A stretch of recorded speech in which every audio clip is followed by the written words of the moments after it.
Bienvenue, voici l'édition des régions, le journal des rédactions régionales de France 3. Froid glacial dans l'Est, neige et verglas dans le Nord et l'Ouest. 51 départements sont placés en vigilance orange. Prudence dans le Nord-Pas-de-Calais où la neige perturbe la circulation. Les difficultés ont été très importantes la nuit dernière sur l'autoroute A25 où plusieurs poids lourds ont été bloqués.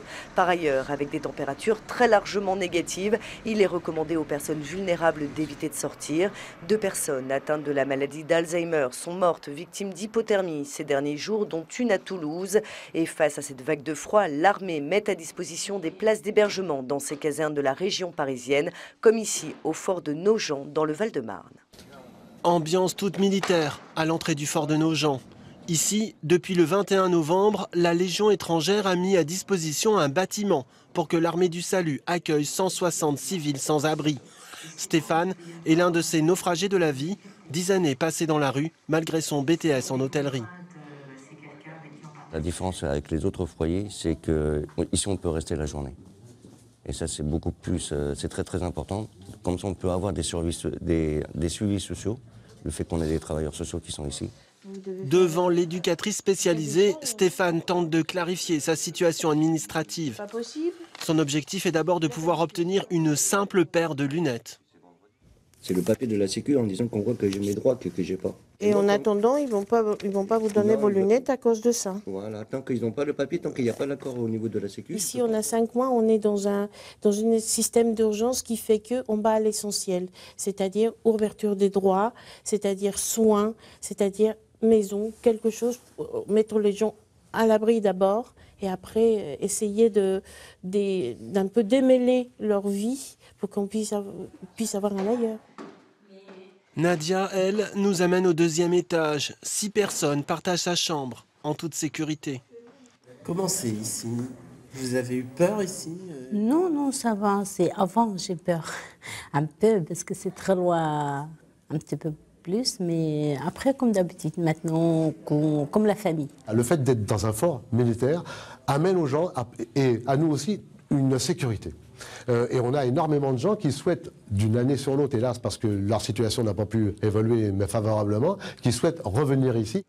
En région parisienne, l'armée a ouvert 576 places dans le cadre du plan Grand Froid et en solidarité avec les sans-abri. Cette vague de froid insoutenable pour les plus démunis donne en revanche le sourire aux commerçants, car quand le mercure dégringole, les ventes de vêtements chauds flambent. À Bordeaux, par exemple, les soldes sont relancés. Ambiance glaciale dans les rues de Bordeaux cet après-midi. Quand le mercure dégringole, les clients vont à l'essentiel. J'ai acheté des guêtres quand même parce qu'il fait assez froid. Le froid qui relance les soldes, c'est bon pour le moral des commerçants. Ça peut rattraper les ventes que l'on n'a pas fait début janvier et on compte sur ça parce que ce serait dommage de mettre tous les articles en réserve. Donc voilà, et on va finir en plus par la braderie en espérant que le froid continue encore la semaine prochaine. Ces températures négatives font chauffer la carte bleue. Le froid, grand allié des boutiques de prêt-à-porter. Le froid arrive, toc, on achète un manteau, une doudoune, une pelisse, une pour retourner. Les petites fourrures sont descendues à des prix tout à fait raisonnables, même très très raisonnables, ce qui a fait qu'elles ont fait des affaires. Des vêtements chauds à prix cassé. Une aubaine pour les clients qui veulent affronter l'hiver glacial, même s'ils n'ont plus vraiment l'embarras du choix. Voilà, je crois qu'ils ont été dévalisés et puis on arrive trop tard. Jusqu'à maintenant, c'est dur. On n'a pas trouvé grand-chose. Elle est très difficile. Il reste plus grand-chose. On a passé 3/4 d'heure devant un manteau et elle n'a pas acheté. Donc voilà, il faut patienter jusqu'à ce qu'elle soit un peu fatiguée pour qu'on rentre à la maison. Allez, courage, la collection printemps-été 2012 attendra elle aussi. Priorité aux soldes d'hiver, des rabais à l'affiche jusqu'au 14 février. Les commerçants sont donc ravis, tout comme les amateurs de beaux paysages. Des images de cartes postales qui n'ont rien d'exceptionnel pour les historiens. Des hivers rigoureux, il y en a eu d'autres. En Alsace, les années 1929 et 1956 sont par exemple restées dans les annales. Paysage d'hiver, images gelées, le froid est contraignant, mais il est aussi artistiquement beau. Les lacs des parcs se solidifient sur les bords, les tracteurs peinent sur les coteaux. -10 et des températures ressenties allant jusqu'à -18. On avait sans doute oublié que c'était l'hiver. Mais les historiens et météorologues n'ont pas la mémoire courte. au XXe siècle. Il y eut de longues périodes très froides, notamment en 1956. Février 1956 est d'ailleurs le mois de février le plus froid que l'on ait dans cette base de données climatologique, puisqu'on a des records de température minimale et la température moyenne sur tout le mois de février 1956 est de moins 14 degrés. Le 10 février 1956, on atteignait moins 22,2 à Ensheim, le record cette année-là. Il y eut aussi des hivers froids dans les années 60. En témoignent ces briseurs de glace à main nue sur le canal d'Alsace. Mais déjà, en février 1929, on enregistrait moins 22,3, toujours à Ensheim. De ces années 20, les archives de la ville de Strasbourg possèdent quelques photos. Mais l'album le plus riche est celui de 1940. Cette année-là, Strasbourg avait été évacué en septembre 1939. Du coup, Strasbourg est une ville vide, une ville qui avait été préparée au bombardement, mais pas forcément au froid. Il y a notamment un cliché qui en témoigne bien, puisqu'à l'hôpital, on avait oublié de purger les radiateurs, et donc du coup, n'étant pas en chauffe, ces mêmes radiateurs ont explosé. Les radiateurs explosent, Strasbourg est vide, cela jette un froid. Les caméras des années 60, elles, ont pitié pour les cygnes. Cette famille en a recueilli un, par temps froid, et cela réchauffe les cœurs. Alors que le site de l'Eujabi d'Issingeaux en Haute-Loire vient d'être sauvé par le groupe LVMH, l'avenir de l'usine de Rieux-la-Pape dans le Rhône reste incertain. Ici, la reprise par un consortium mené par Alain Prost provoque beaucoup d'amertume. 150 salariés sur 197 vont être licenciés. Il y a 2 ans. Chez l'Eujabi, il n'y a pas qu'Issingeaux. Il y a les 3 sites qui ont fermé avec des salariés qui n'ont pas retrouvé d'emploi. Et puis, il y a les salariés de Rieux qui vont être licenciés. Et cela, il faut quand même qu'on trouve des solutions pour ces salariés. Il faut que tout le monde puisse retrouver un emploi. Les lettres de licenciement doivent arriver mardi prochain. Le Conseil régional de Rhône-Alpes demande toutefois un report, le temps de trouver une solution comme cela a été fait à Issingeaux. Net Cacao va à nouveau fabriquer du chocolat. L'entreprise de Saint-Menet a un repreneur, c'est le groupe russe ICC. C'est le tribunal de commerce de Marseille qui l'a annoncé. Une bonne nouvelle pour les salariés qui préfèrent rester vigilants. Alors moi j'étais à la boutique, donc j'avais encore un statut à part, donc je sais pas du tout. On verra bien. Mais déjà si les autres sont repris, c'est déjà très bien qu'il y ait une partie qui reparte. Je pense qu'on va recruter d'abord le service technique, puis après tout le reste. Et même si je suis pris en dernier, l'essentiel c'est que je sois pris. Le nouveau repreneur a d'ores et déjà annoncé vouloir rebaptiser la société la chocolaterie de Saint-Menet. Alstom et son partenaire russe Rosatom, réunis au sein d'une co-entreprise, viennent de décrocher un contrat de 875 millions d'euros. Il s'agit d'une commande pour équiper une centrale nucléaire en projet à Kaliningrad. Ça positionne Alstom sur le marché russe pour la première fois comme le premier industriel occidental à se positionner sur le marché nucléaire, avec notre partenaire Rosatom. Donc par conséquent, on se positionne de manière dominante sur le marché, qui confirme la pertinence de notre stratégie en Russie. Cette commande fera travailler 100 personnes en France, dont la moitié sur le site de Belfort, mais la majorité des équipements sera produite en Russie. À présent, l'histoire incroyable des enfants de la commune de Limalonge dans les Deux-Sèvres. Lors de la fête de l'école en juin dernier, ils ont effectué un lâcher de ballon. Quelques mois plus tard, un pêcheur thaïlandais vient de leur envoyer une carte postale. I was riding an elephant on the beach. Je me promenais à dos d'éléphant sur la plage et j'ai trouvé un ballon ainsi que l'adresse de votre école.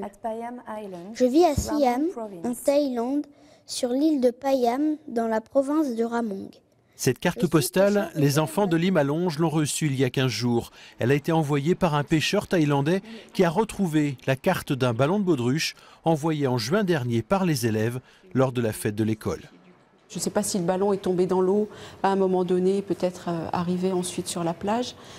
Mais c'est clair que si on n'avait pas plastifié les étiquettes, je crois qu'on n'aurait pas retrouvé ce ballon et on n'aurait pas eu cette carte postale. En quelques mois, le ballon a ainsi parcouru plus de 14 000 km entre les Deux-Sèvres et la province de Ramong en Thaïlande. Un voyage extraordinaire pour ces élèves de primaire qui se posent aujourd'hui beaucoup de questions sur ce mystérieux Thaïlandais qui n'a pas laissé ses coordonnées. Qu'est-ce qu'on sait exactement sur ce monsieur? Qu'il habite en Thaïlande. Qu'il habite en Thaïlande. Sur la plage de Payam. Sur l'île de Payam. Est-ce que c'est un pêcheur? Et on sait que c'est un pêcheur. Et voilà, il possède un bateau. On va essayer de prendre contact en Thaïlande avec l'ambassade française. On va écrire des courriers.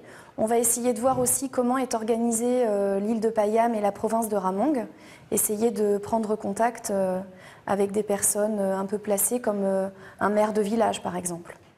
À l'école de Limalonge, la Thaïlande fait maintenant partie du programme scolaire, une parenthèse pour ces élèves qui ont ainsi pu s'évader et enrichir leur imaginaire.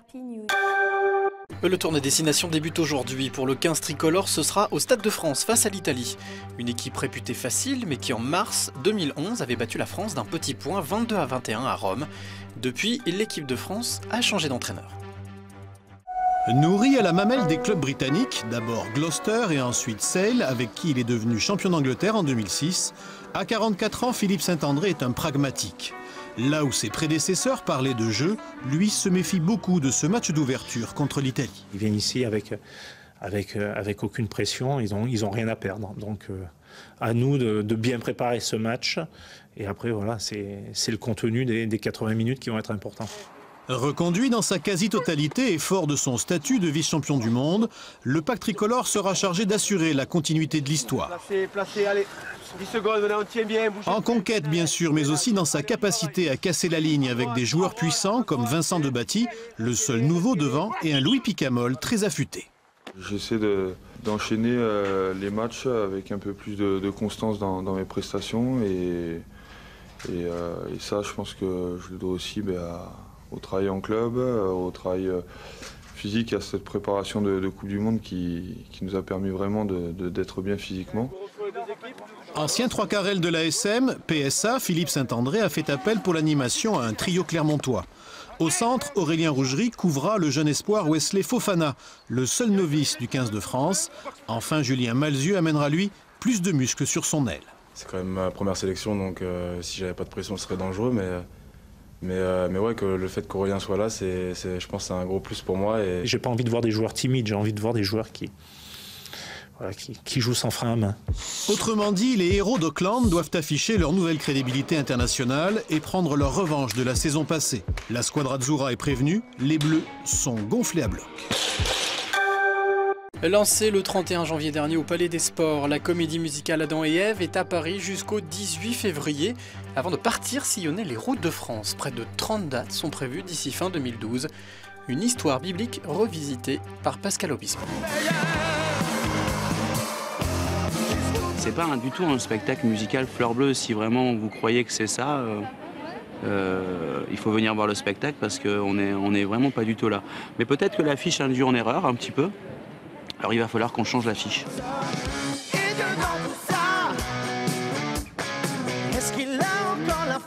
L'histoire d'Adam et Ève revisitée. Une allégorie dans laquelle deux univers se confrontent. D'un côté se trouve le Jardin d'Éden, avec sa communauté cosmopolite et rebelle prête à renverser le système. De l'autre, un monde obscur, raciste et violent. Le contraste d'un combat pour la vie, stylisé jusque dans les chorégraphies. Dans la vraie vie, on se bat tous les jours pour que les choses s'améliorent. C'était donc naturel pour moi d'intégrer des notions de combat dans la danse. On ne vit pas dans un monde parfait. Autre parti pris, celui d'un amour glamour et sensuel. Pascal Obispo croque ici le fruit défendu et utilise la pole dance comme exhausteur de saveur. On a donc des accros sur la barre, ce qui est assez douloureux, ce qui fait que les jambes changent de couleur rapidement. Depuis 2 mois, on a les jambes bleues. Adam et Ève moins guimauve que dans la Genèse, un combat pour l'amour et plus si affinité.